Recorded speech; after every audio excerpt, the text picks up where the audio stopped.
Mesdames et messieurs, bienvenue dans ce journal de la rédaction pour À l'Info, un journal féministe présenté spécialement pour ce mois de mars par des hommes. Tout de suite, le sommaire. Les élections en République démocratique du Congo ne peuvent se dérouler sans les médias.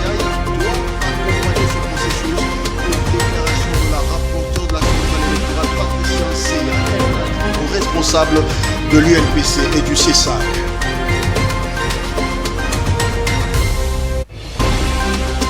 Et ça n'arrive pas tous les jours. Un homme surpris par sa femme en train de contracter un nouveau mariage alors qu'il est déjà marié. La scène s'est passée dans la maison communale de Mongafula. Nous sommes là à Kinshasa, capitale de la RDC. Enfin, les femmes célibataires dont l'âge est avancé doivent-elles avoir des enfants ou continuer à attendre le mariage? C'est le dossier de la rédaction pour Elle Info. Une fois encore, bienvenue dans ce journal. Les médias ont un grand rôle à jouer dans le processus électoral en République démocratique du Congo. Il est impossible de tenir les élections sans les médias. C'est ce que la rapporteure de la Commission électorale nationale indépendante, Patricia Seya, a déclaré aux responsables de l'UNPC et du CESAC. Esther Mpezo-Omba pour les commentaires. Suivez. Ce lundi 14 mars 2022, Patricia Seya Moulila a effectué une descente d'abord au siège de l'Union nationale de la presse du Congo, UNPC, puis au Conseil supérieur de l'audiovisuel de la communication, CESAC. Avec le président de l'UNPC, Gabi Kouba, ils ont passé en revue le rôle que doit jouer la presse dans ce cycle électoral. Le rapporteur de la CENI a souligné que l'équipe que dirige Denis Kadima tient à collaborer étroitement avec les médias. La CENI compte non seulement renforcer les capacités des journalistes en matière électorale, mais aussi à lui donner la bonne information afin de mettre fin à la méfiance qui existe dans le chef de la population et redorer l'image de la centrale électorale. Comme vous le savez, la CENI ne peut pas s'en passer des médias. Et l'UNPC est surtout un organe qui gère les médias, qui gère les journalistes. Il est de notre devoir de collaborer avec l'UNPC et c'est ça l'objet de notre visite pour renforcer cet esprit de collaboration.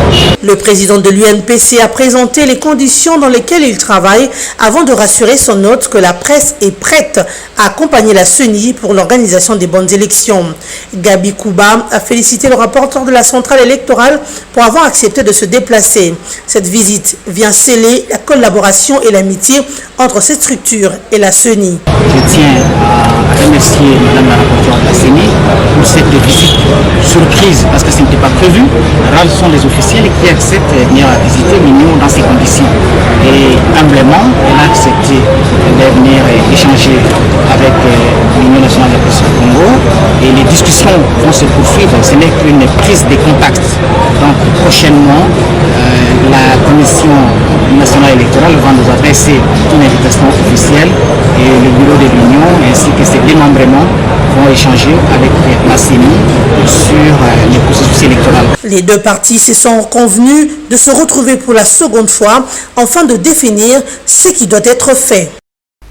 On va continuer à parler des questions des femmes. Les députés nationaux reprennent le chemin de l'hémicycle ce mardi 15 mars. Une session de tous les enjeux spécifiquement pour les femmes, comme on a dit, la correction de certains articles de la loi électorale pour voir une véritable représentativité des femmes en politique sera entre autres l'un des enjeux majeurs de cette session.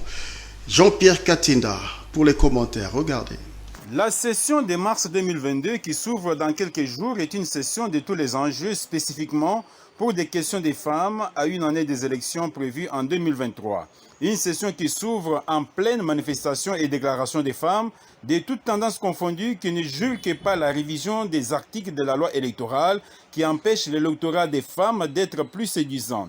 Le thème mondial de la Journée internationale des droits des femmes, Égalité aujourd'hui pour un avenir durable, ouvre la voie et donne la garantie à la femme de se considérer et d'être considérée comme un maillon important dans le processus électoral. Il est inadmissible que dans un pays dit démocratique, qu'il n'y ait pas de mesures contraignantes qui obligent les responsables des partis politiques à prendre en compte les facteurs genre sur les listes électorales. Le moment est arrivé pour que les députés, les représentants du peuple, puissent corriger ces erreurs et donner les chances égales à tous les Congolais de s'exprimer, hommes et femmes, à postuler à la gestion de la res publica. Aujourd'hui, il est admis que la représentativité des femmes dans la sphère de prise de décision ne fait aucun doute. Tout le monde, hommes et femmes, est d'accord que les femmes ont les mêmes capacités, tant morales, spirituelles, intellectuelles que managériales, au même titre que les hommes. La signature récemment de la déclaration pour la participation accrue des femmes dans la sphère de prise de décision en dit long. La session de mars doit être une occasion offerte aux députés nationaux de corriger toutes les erreurs qui bloquent la participation effective des femmes. Elles sont debout, elles observent et veulent obtenir bien des causes pour leur combat pour une société égalitaire. La RDC, reconnue comme l'exemple de la masculinité positive, doit continuer sur cet élan avec le Parlement. Et cette préoccupation, la femme et la jeune fille doivent véritablement être associées dans la lutte contre le changement climatique, et cela dans la mesure où ce sont elles qui travaillent le sol pour contribuer au développement de la République démocratique du Congo. C'est l'appel de Nora Ipanga, activiste des droits humains et membre du programme Jeunes actifs pour le changement de l'Union africaine. Elle demande en même temps véritablement aux femmes dont les contrats de travail ont été résiliés à cause du Covid-19 à ne pas baisser les bras, à continuer à travailler pour la survie de leur foyer. Suivez Nora Ipanga dans ce propos recueilli par Jean-Pierre Katenda et Chancel Mboma. Regardez.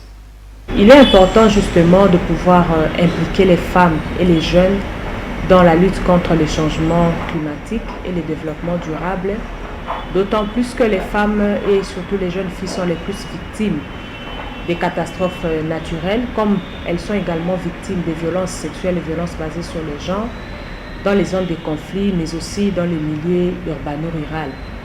Alors, les changements climatiques et les effets de ces changements ont un impact négatif sur la vie humaine de manière générale, mais cela touche en particulier les femmes qui sont d'abord pauvres et aussi qui sont des personnes très vulnérables. Cela étant, nous constatons également pour la relève de la société et pour le développement, ce sont ces femmes et ces jeunes filles qui travaillent le sol, qui participent dans les activités génératrices de revenus, dans les activités qu'on appelle les PME, les petites et moyennes entreprises, pour essayer de relever le développement du pays au moment des catastrophes. Alors, celles qui ont besoin de créer les entreprises, nous essayons également de les orienter pour aller créer leurs entreprises et aussi avoir les documents nécessaires pour pouvoir encadrer leurs activités individuelles ou encore de manière collective avec d'autres femmes. En tant qu'alumni du programme YALI, j'ai convié les jeunes femmes de 18 à 35 ans de pouvoir postuler au programme de formation de YALI Dakar, qui est une bourse proposée par le gouvernement américain, qui est totalement gratuite. Donc la bourse est totalement gratuite. Vous devez postuler en allant sur www.yaliafriquedelouest.org pour pouvoir regarder les sessions qui sont en ligne et essayer de postuler pour maximiser vos chances et aussi accroître vos compétences dans ce programme de leadership, de l'entrepreneuriat ou de management public. Et cette information en bref et en images, cette fillette que vous voyez sur ces images, c'est perdu depuis le dimanche 13 mars 2022 dans la commune de Mongafula. Répondant au prénom de Choukrani, cette dernière, interrogée par ceux qui l'ont vue, reconnaît son père qui se nomme Yves Kabongo et sa mère Clarisse Mboma. Il est prié à toute personne qui connaît ses parents ou d'autres membres de sa famille de bien vouloir les informer. Et nous l'avons dit au sommaire, un mari et deux épouses, c'est la scène à laquelle ont assisté quelques Quinois le vendredi 11 mars devant un officier de l'état civil dans la maison communale de Mongafula. Une femme a surpris son mari en train de contracter discrètement un mariage civil avec une autre femme. Dave Ngoma pour les détails. Regardez. C'est l'une des informations ayant fait le buzz ce week-end à Kinshasa, capitale de la République démocratique du Congo. Une femme a surpris son conjoint dans la maison communale de Mongafula en train de contracter discrètement un mariage civil avec une autre femme. La scène a eu lieu le vendredi 11 mars 2022 et est visible dans une vidéo publiée sur les réseaux sociaux où l'on voit une dame inconsolable allongée au sol dans un des bureaux de l'état civil, se plaignant du comportement de son mari devant ce dernier bien habillé et la nouvelle épouse de cet homme habillé en robe de mariée. Les deux tourtereaux du jour faisant fi de la présence de la dame trahie. Tout ceci devant les yeux de l'officier de l'état civil et les invités de cette cérémonie. Selon des sources, cette dame trompée a été informée de l'organisation de ce mariage civil par une personne qui a requis l'anonymat. Quelques heures plus tôt, son époux avait quitté la maison pour se rendre au travail. Selon toujours les mêmes sources, cet homme serait un haut cadre du parti UNC, l'Union pour la Nation congolaise. En tout cas, ce qui vient de se passer relancerait la problématique d'informatisation des dossiers au niveau des communes de la République démocratique du Congo.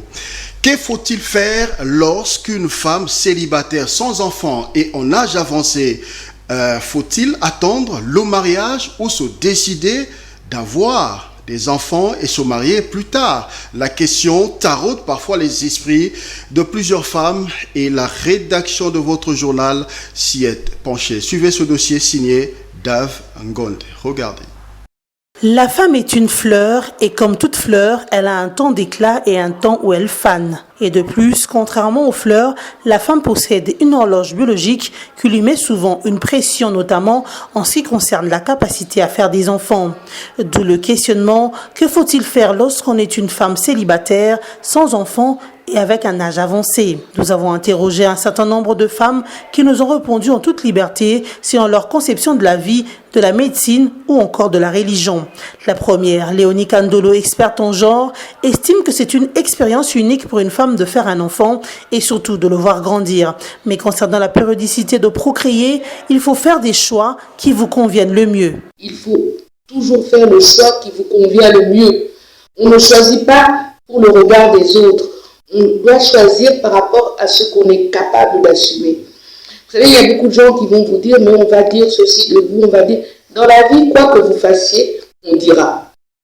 Alors, faites ce qui vous rend heureuse. Moi, c'est ce que je dis aux femmes, faites des choix qui vous rendent heureuses. Stella Kayenga, docteur en philosophie et servante de Dieu, dit ne pas du tout encourager la procréation hors mariage, car c'est de la fornication et cela n'honore pas la femme.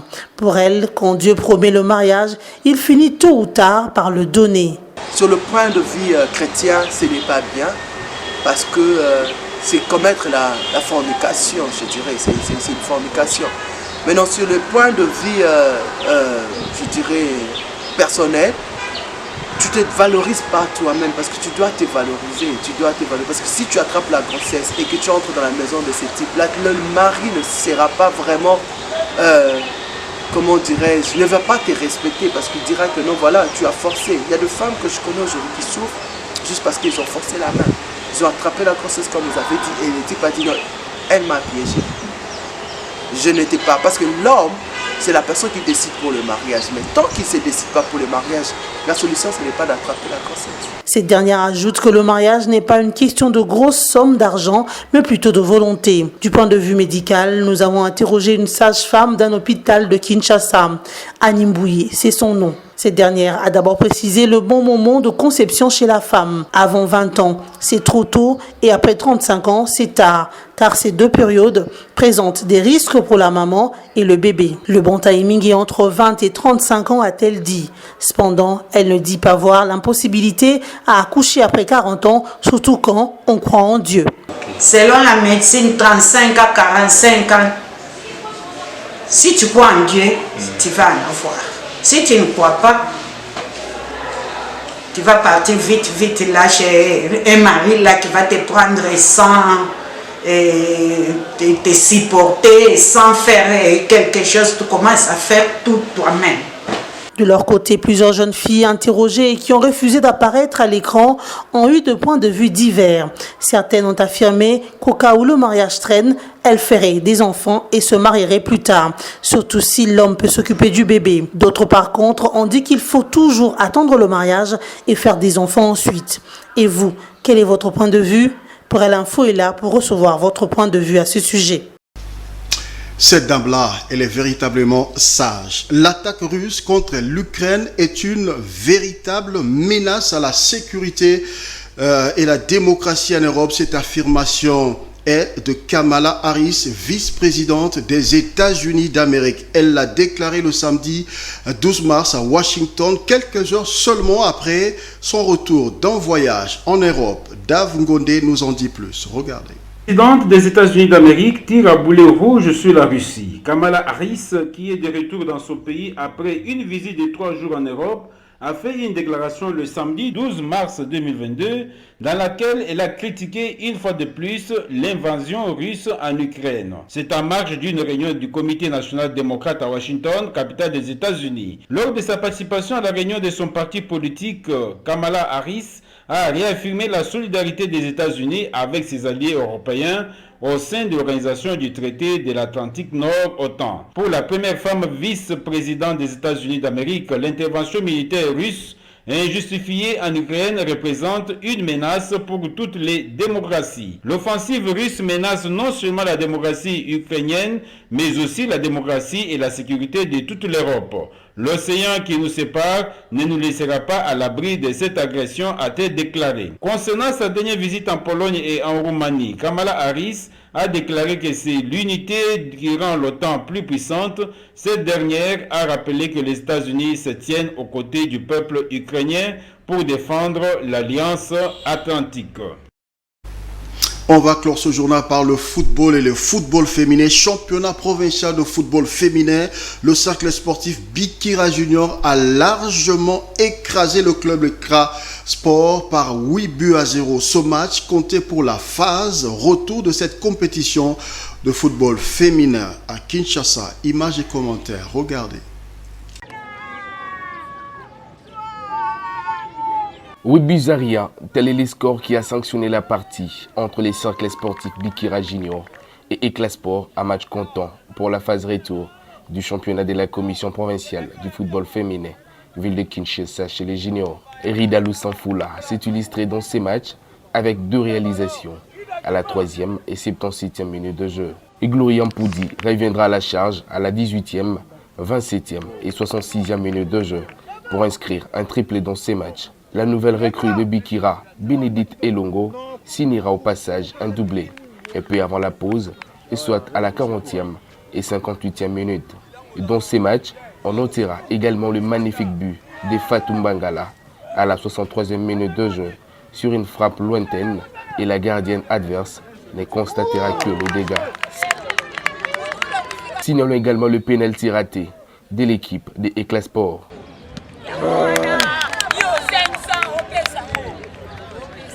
Vraiment, l'équipe va respecter la consigne que c'est bon.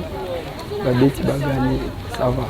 Mais tout bon, ça va derrière, qui est tout ça fort. Comment mon adversaire Et l'adversaire, ça va la bête, mais la première mi-temps, le deuxième mi-temps, quand même, ça va. Donc, nous avons préparé un match retour.